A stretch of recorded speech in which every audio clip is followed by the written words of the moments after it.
என் பிள்ளைய கூட்டிட்டு வரல. கூட்டிட்டு வரல. எப்படியெல்லாம் வளர்த்த என் பிள்ளைய இன்னைக்கு கண்ணுல கூட காட்ட மாட்டேங்கிறான். அம்பிட்டு வேதனையா இருக்குது. அதை நினைச்சே எனக்கு உடம்பு நொறுங்கி போயிரும் போல இருக்கு. இதெல்லாம் தெரிஞ்சுதானே பொண்ணை கட்டி கொடுத்த? அப்புறம் என்ன? என்னது தெரிஞ்சு கட்டி கொடுத்தனா? இல்ல, இத்தனை நாளா நானும் உங்ககிட்ட ஒன்னும் கேட்கல. இத்தனை நாள் நீ என்ன முடிவு எடுக்கிறியா அது சரியாதான் இருக்கும்னு அமைதியா இருந்தேன். கல்யாணத்துக்கு முன்னாடி அவன் அப்படி இப்படின்னு என்கிட்ட பெருமையா பேசினேன். அதை நம்பித்தான் ராணியை கட்டி கொடுக்கணும்னு நினைச்சேன். ஆனா கல்யாணத்துக்கு அப்புறம் ராணியையும் இவன் கட்டி இருந்தாலும் இப்படிதானே நடந்துக்குமா? தினதூரம் அடி உத சித்திரவதன்னு நமக்கே ஒண்ணுனாலும் ராணியை இப்படிதானே கூட்டிட்டு வராம வச்சிருந்திருப்பான். பாருங்க, அவளு இவளு ஒண்ணா? அவ படிக்காத முட்டாளு. அவளுக்கும் இவளுக்கும் வித்தியாசம் இல்லையா? இவன் நல்லா படிச்சு அழகான புள்ள, கையை கூட பஞ்சு மாதிரி இருக்கும். ஒரு வேலை விட்டு நான் செய்ய விட்டது கிடையாது. அவளுக்கும் அந்த தத்திக்கும் இருக்குது. அவ தத்தி என்னவோ போயிட்டு போட்டோம். ஆனா கல்யாணம் பண்ணியிருந்தா அவளும் அப்படித்தானே இருந்திருப்பா. சும்மா உன் பிள்ளைய அப்படியே சொம்பு தூக்கிட்டு தெரியாத. என் பிள்ளைய பார்க்க முடியுது. அதுவும் பெத்த தாய் எப்படி முதுகிழமை முறிஞ்சு போய் கிடக்குறேன். இப்போ கூட கண்ணில் காட்ட மாட்டேங்கிறானே, நான் மட்டும் வயிற்றுச்சல்ல இருக்கேன். இப்போ உனக்கு உன்னோட பிள்ளைய போய் பார்க்க முடியலன்னு தான் வேதனையா இருக்கு. உன் பிள்ளை எங்க இருக்கான்னு தேடி கண்டுபிடிச்சி கூட்டிட்டு வந்து வீட்டுல வச்சுக்க. நீயும் கூட அங்க போய் உட்காந்துக்க. பிள்ளைய பார்க்க முடியல. பிள்ளைய பெத்தவ எல்லாரோட மான மரியாதையை வாங்கிட்டு போய் அங்க உட்காந்துருக்கா. எந்த மூளையில இருக்கா, எந்த ஜில்லால இருக்கான்னு தெரியல. ஆனா உண்மையை சொல்றியா, பெத்த வயிறு பத்திக்கிட்டு எரியுது. உன் பிள்ளை எந்த வீட்டுக்கு போனாலும் சரி, எந்த ஊருக்கு போனாலும் சரி, அவ வச்சது விளங்காது, தொட்டது தொடங்காது, உருப்படவே மாட்டா. அவ நடுத்தரவுல போய் நின்று பிச்சைதான் எடுக்க போறா பாரு. அதை நான் என் கண்ணால பாப்பேன், என் கண்ணால பாப்பேன். என்னைக்குமே அவ ஈடேற மாட்டா. இந்நேரத்துக்கு ஏதாவது ஒரு கோயில் குளத்துல போய் உட்காந்து உன் பிள்ளை பிச்சைதான் எடுப்பா. என்னம்மா, அந்த ஐயாவும் அந்த அம்மாவும் இன்ன வரைக்கும் ஆளை காணும், பூசை போடணும். பாட்டி, இப்பதான் அம்மா போன் பண்ணாங்க. கோவில்ல பூஜை முடிஞ்சு வரதுக்கு மணி ஆகும் போலையா, அதனால நீங்க முதல்ல நல்ல நேரத்துல தொழில் தொடங்குங்க. முதல்ல பூசை போட்டு வேலையை பாருங்க, நாங்க வாரோம். நாங்க நம்ம நல்லா இருக்கணும்னு நினைச்சாங்க. அவங்க 2 பேரும் இங்க இருந்திருக்கலாம். அதை விட்டுட்டு கோயிலுக்கு போறேன்னு கிளம்பிட்டாங்க. என்ன பண்ண முடியும்? அவங்களும் குலதெய்வம் கோவில்ல போயே ஆகணும்ன்றாங்க. அதுவும் இல்லாம இன்னைக்கு நல்ல முகூர்த்த நாள், நல்ல பூஜை நாள்.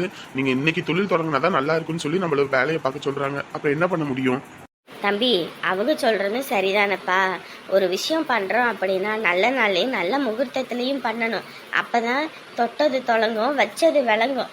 அதை விட்டுட்டு நம்ம பாட்டுக்கு ஏனோ தானோன்னு பண்ணோன்னு வைங்க, அதுக்கப்புறம் ஏதாவது ஒன்று கிடக்க ஒன்று ஆகி போச்சுன்னா மனசுக்கு வருத்தமாக இருக்கும் இல்லைங்களா? நீங்கள் 2 பேரும் உங்கள் மனசு போல் நல்லா இருக்கணும். அதுக்காக தான் அந்த ஐயாவும் அம்மாவும் எதையுமே எதிர்பார்க்காம வீடு கொடுத்தாங்க. இப்போ எதையுமே எதிர்பார்க்காம இவ்வளோ பெரிய நலத்தை கொடுத்துருக்காங்க. இதுக்கு மேலே ஒருத்தர் பண்ணுவாங்களா? நீங்கள் 2 பேரும் பூசையை போட்டு தொழிலை தொடங்குங்க. பாட்டி, நாங்க பூசையை போட்டு தொழில தொடங்குறத விட நீங்க தான் நாங்க நல்லா இருக்கணும்னு நினைக்கிறீங்க. நீங்களே தொட்டு ஆரம்பிச்சு வைங்க. ஐயோ, அதெல்லாம் வேண்டாம். எதை போய் எதை செய்ய சொல்றீங்க? அதெல்லாம் நான் பண்ணக்கூடாது. ஏன் பண்ணக்கூடாது? ஐயோ, நானே வாழ வேண்டிய வயசுல புருஷனை பறி கொடுத்தவ. நான் போய் இந்த மாதிரி உங்க 2 பேத்துக்கு நல்லது நடக்கும்போது முன்ன நின்று இதெல்லாம் பண்ணனா, ஐயோ, ஒன்று கிடக்க ஒன்று தப்பாக போயிடுச்சுன்னா மனசு நொறுங்கி போயிரும்பா.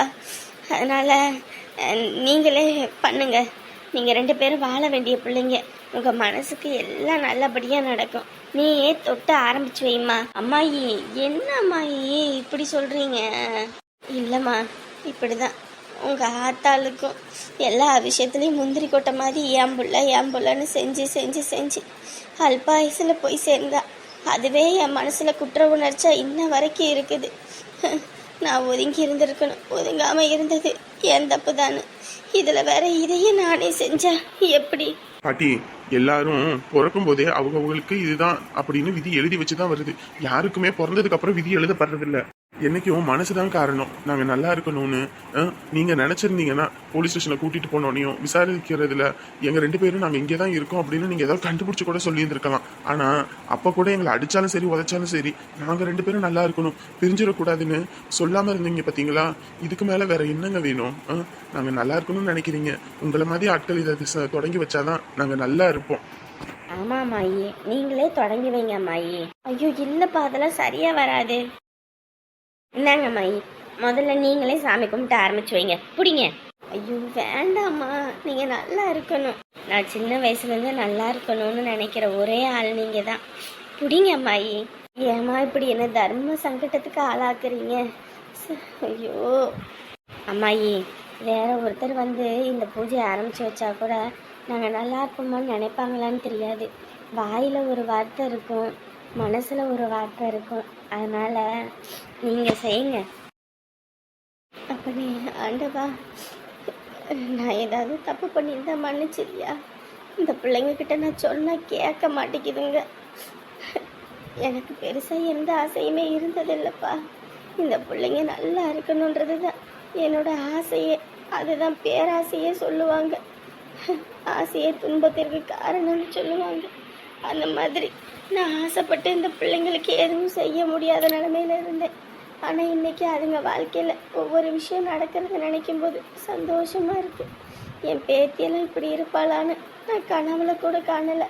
ஆனால் அவங்களோட நல்ல மனசுக்கு யாரோ எவரோ முன்ன பின்ன தெரியாதவங்க மூலியமாக இப்படி ஒரு நல்ல விஷயம் அவங்களுக்கு நடக்குது. முற்பகுதியில் எந்த அளவுக்கு கஷ்டப்படுறாங்களோ பிற்பகுதியில் அந்த அளவுக்கு நல்லா இருப்பாங்கன்னுவாங்க. அந்த மாதிரி இவங்க நல்லா இருக்கணும், எந்த குறையும் வந்துடக்கூடாது. என் புள்ள தெய்வமாக இருந்து இவங்களுக்கு துணை இருந்து இவங்க வச்சது விளங்கணும், தொட்டது தொலங்கணும். இவ சித்திக்காரி முன்னாடியும் இவங்களை வேணான்னு ஒதுக்குறவங்க முன்னாடியும் இவங்க 2 பேரும் வாழ்ந்து காட்டணும். இந்த மண்ணு பொண்ணா விளையணும், பூவா செழிக்கணும், அவங்க நல்லா இருக்கணும். விளைச்சல் அமோகமாக இருந்து எந்த நஷ்டமும் இல்லாமல் அவங்க லாபத்தை மட்டுமே பெறணும். எல்லாரும் முன்னாடியும் நல்லா இருக்கணும். நீ தான் அருள் புரியணும்.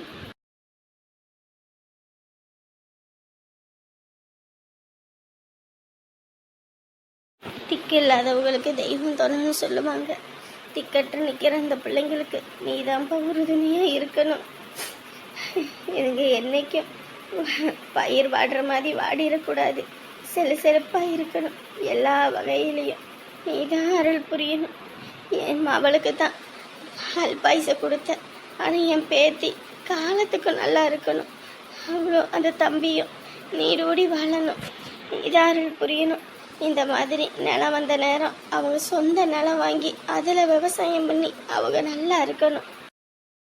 இந்த கீரையை கூட அவ சுத்தம் பண்றாளா? நம்மளையே தான் வேலை வாங்குறா. ஊர் உலகத்துல எல்லாம் மருமவளுக மாமியார ஒரு வேலை வாங்கறது இல்ல. ஆனா இவ எல்லா வேலையும் நம்மளையே வாங்குறா. ஏதாவது வாய் திறக்க முடியுது? இதுல இங்கே ஒரு குட்டிச்சாத்தா இருக்கு பாரு, ஒன்னு சொன்னா அப்படியே போய் ஆத்தாக்கிட்ட அப்படியே ஒப்பாரி வச்சுட்டு வந்துடுவா. எனக்குன்னு வந்திருக்கு பாரு பேத்தி. இதுக்கு தான் அப்பயே சொன்னேன் இந்த பையன்கிட்ட, டே பேத்திய நம்ம கைப்படவே வளர்ப்போண்டா, அப்பதான் நம்ம பேச்ச கேட்கும், நம்ம வீட்டு பிள்ளையா இருக்கும்னு சொன்னேன். கேட்டான் அந்த படுபாவி. அவங்க வீட்டுல இருந்து வளரட்டும், அவங்க வீட்டுல இருந்து வளரட்டும் அப்படின்னு இப்ப அவங்க புத்தி அப்படியே வந்து நிக்குது. உமா, ஏமா என்னம்மா? ஏண்டி ஒண்ணு போன பாரு, இல்லையா ஒண்ணு டிவிய பாரு, ரெண்டையும் தான் பாப்பியா நீயே? அட போமா. சரி, நேர காலத்துல குளிக்கலாம்ல, அப்புறம் ராத்திரி தூங்குற நேரத்துல குளிச்சு விட்டு தலை வலிக்குது, உடம்பு வலிக்குது, கண்ணு வலிக்குதுன்னு இருப்ப. ஏமா போமா, அப்புறமேட்டு குளிக்கிறேன். இங்க பாரு, உங்க அண்ணி துணி துவைப்பா, துணி துவைக்கிற நேரத்துல நீ அதுக்கப்புறம் போய் குளிச்சுட்டு வந்து துணியை போட்டன்னு வை, அவர் வாழ்னு கத்தி போடுவா. அவர் துணியெல்லாம் துவைக்கிறதுக்கு போறதுக்குள்ளேயே நீ குளிச்சு விடுமா போ. ஏம்மா, நானே வேற இருந்த துணியெல்லாம் வேற இந்த நீ துவைக்க போட்டுருச்சு, துணி வேற இல்லாமல் உட்காந்துருக்கேன். அந்த துணி இல்லைன்னா என்ன, அதான் பீரோல தான் மூட்டு துணி அடுக்கி கிடக்குதே, எடுத்து ஒன்று கட்ட வேண்டித்தானே. அட போமா. அந்த துணி காஞ்சதுக்கு அப்புறம் அந்த துணியை எடுத்து போட்டுக்குவேன். ஆட பீரோல தான் துணி அடுக்கி கிடக்க, எடுத்து கட்டு. யார் இங்க உனே வந்து கட்டக்கூடாது வைக்க கூடாதுன்றா, எடுத்து கட்டுடியே. ஒத்தால கடந்துக்கிட்டு பாத்திரத்தை கழுவ முடியல. வீட்டில் மொத்த வேலையும் நம்மளையே போட்டு பாடப்படுத்தி எடுக்கிறாளுங்களே அம்மா. ஆளுக்கு ஒரு வேலை பார்த்தாங்கன்னா வேலை சீக்கிரமாக முடியும். ஆனால் வீட்டில் எல்லாம் திங்கிறதுக்கு தான் அலையிறாளுகளே தவிர ஒரு வேலை வெட்டி பார்க்கறதுக்கு வளைய மாட்டேங்குது.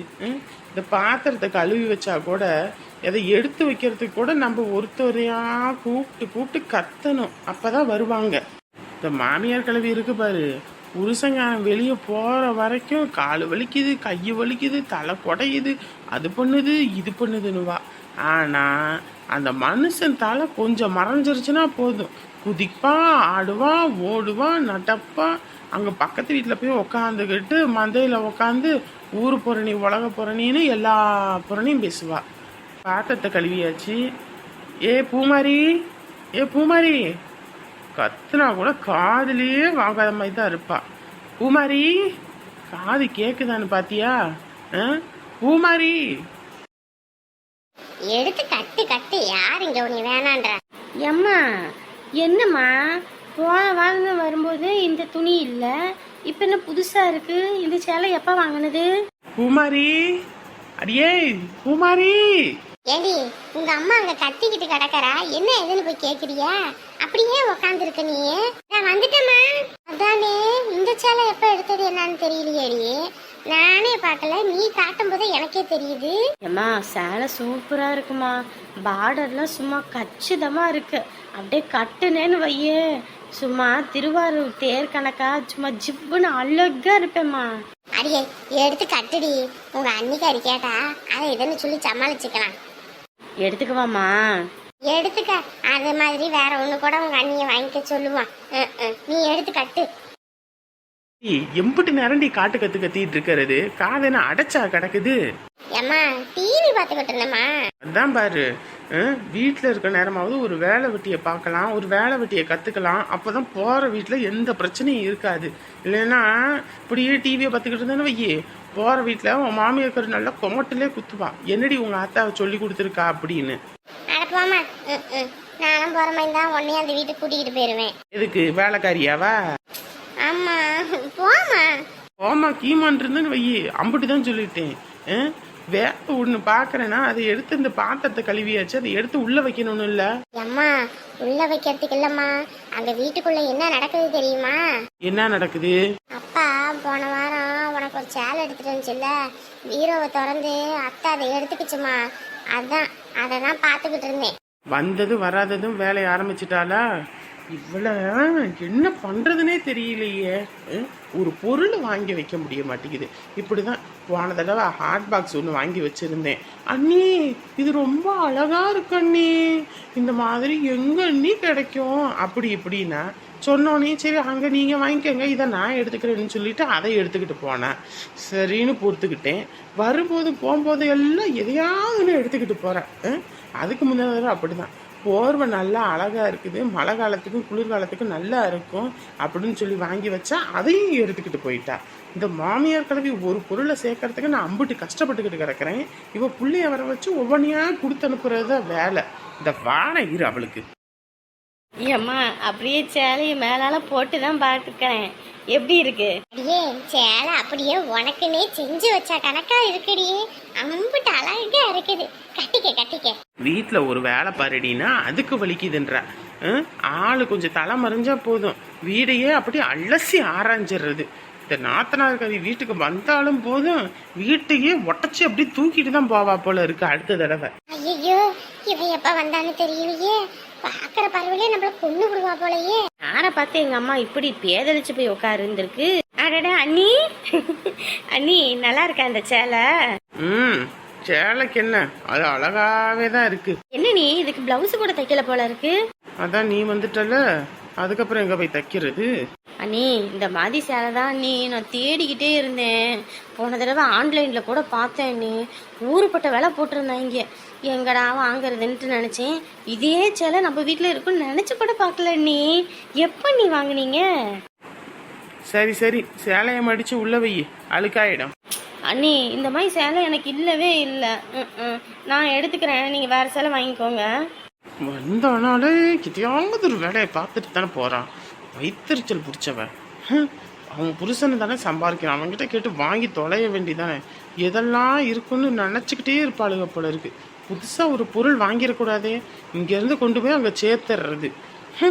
அடியே மாமியார் கிளவி, அப்படியே ஒன்றும் தெரியாத புள்ள மாதிரி பச்சை புள்ள கணக்காக மூஞ்ச வச்சுக்கிட்டு இருக்கியா? இரு, உனக்கு ஒரு நாள்ல ஒரு நாள் இருக்குது ஆப்பு. ஏம்மா இந்த சேலை எடுத்துட்டு போய் இதில் பிளவுஸ் தைச்சிட்டு வந்துருவோமாம்மா இன்னைக்கு.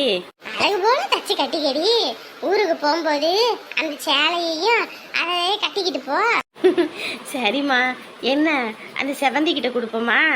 அவ எங்க ஒழுங்கா தைக்கிறா? போன தடவையே 3 பிளவுஸ் கொடுத்தேன் நானு.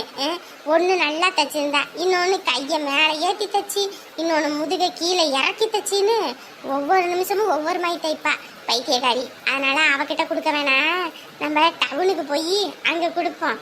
நல்ல 300-400 சேர்த்து போனாலும் பிளவுஸ் சூப்பரா தச்சு கொடுப்பாங்கடி. ஏம்மா ஊருக்கு போகிறதுக்குள்ளே கட்டிட்டு போகணும், அதுக்குள்ளே தச்சு கொடுத்துருவாங்களா? அதெல்லாம் டானு தச்சு கொடுப்பாங்க. எடுத்து வை, போயிட்டு வருவான். மணி ஆகி போச்சு, சோறு குழம்பு எதுவும் பொங்கலையா? ஆமாம், என் அம்மா அங்கே படுத்த படிக்க ஆஸ்பத்திரியில் முதுகெலும்பு முறிஞ்சு போய் கிடக்குது. நான் இப்போ சோறு தான் இந்த குடும்பத்தில் உள்ளவங்களுக்கு ரொம்ப முக்கியம். என்னம்மா இப்படி பேசுகிற?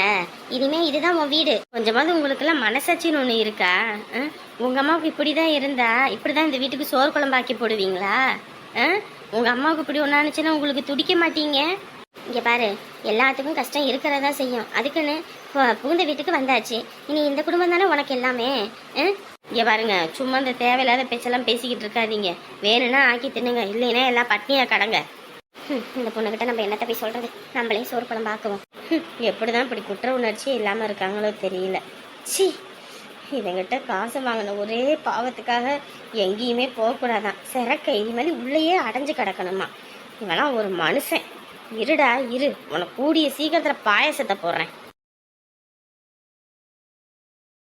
என்னம்மா படுக்கையை விட்டு எந்திரிச்சாலா, இன்னும் படுக்கையில தான் கிடக்குறாளா? மாமா, நான் இப்படி சொல்கிறேன்னு தப்பாக எடுத்துக்காதீங்க மாமா. ஆயிருந்தான் அந்த பொண்ணு வீட்டில் கல்யாணத்துக்காக கை நீட்டி காசு வாங்கியிருந்தாலும் இப்போ அவங்க பெற்றவங்களுக்குன்னு ஒன்று வரும்போது எந்த பொண்ணாக இருந்தாலும் துடிக்க தான் செய்வா. நானாக இருக்கட்டும், நீங்களாக இருக்கட்டும், எங்களுக்கு ஒன்றுனா நீங்கள் எப்படி துடிக்கிறீங்களோ அதே மாதிரி தானே. இத்தனை வருஷம் நல்லா சொகுசாக வளர்த்துட்டாங்க, இன்றைக்கி அவங்களுக்கு ஒன்றுனோடனே அவளுக்கு ரொம்ப கஷ்டமாக இருக்குது. நீங்கள் தயவு செஞ்சு கொஞ்சம் மனசு வச்சிங்கன்னா அந்த பொண்ணு அவங்க வீட்டில் போய் அவங்க அம்மா அப்பாவையும் பார்த்துட்டு வந்துடுவா. ரொம்ப சங்கட்டமாக இருக்கு மாமா, யாராக இருந்தாலும் அப்படி தானே இருக்கும். ஏம்மா அந்த குடும்பத்தில் உள்ளவங்களாம் ஃப்ராடுங்கம்மா, 1ஆம் நம்பர் ஃப்ராடுங்க.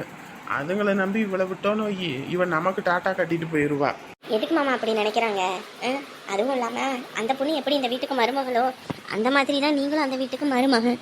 அப்படின்னும் போது உங்களுக்கும் அந்த குடும்பத்தில் கொஞ்சம் பொறுப்பு இருக்க தானே மாமா செய்யுது. இந்த மாதிரி நேரத்தில் நீங்கள் கூட்டிகிட்டு போய் அந்த பொண்ணை காட்டிட்டாவது வாங்க. உங்களுக்கு அவ்வளோ சந்தேகமாக இருந்துச்சுன்னா. ஏம்மா அதுங்க சரியான ஃப்ராடுங்க. இந்த மாதிரி தான் அந்த பிள்ளையுமே காலையில் நொறுங்கிருச்சு அப்படின்னு சொல்லி கூட்டிகிட்டு வந்தாளுங்க. இப்போ அதே வேலையை தான் பண்ணுறா.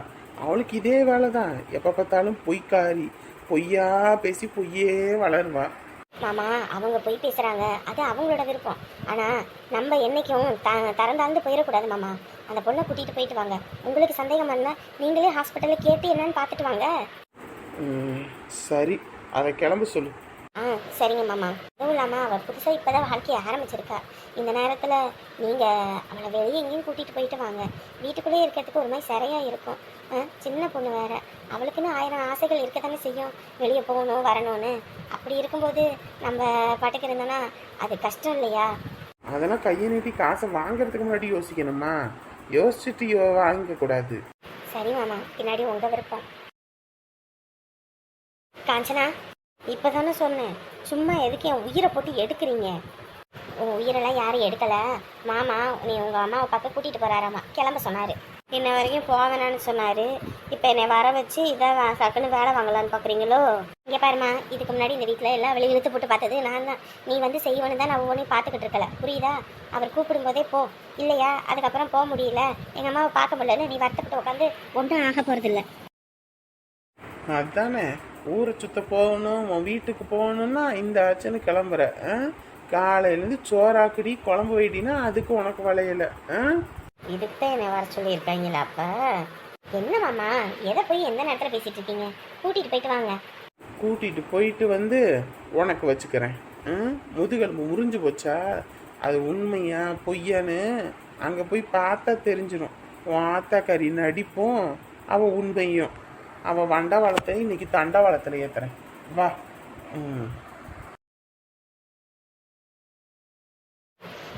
என்னத்த சொல்கிறதுன்னு தெரியல. எல்லாம் கடவுள் விட்ட விதிதான்.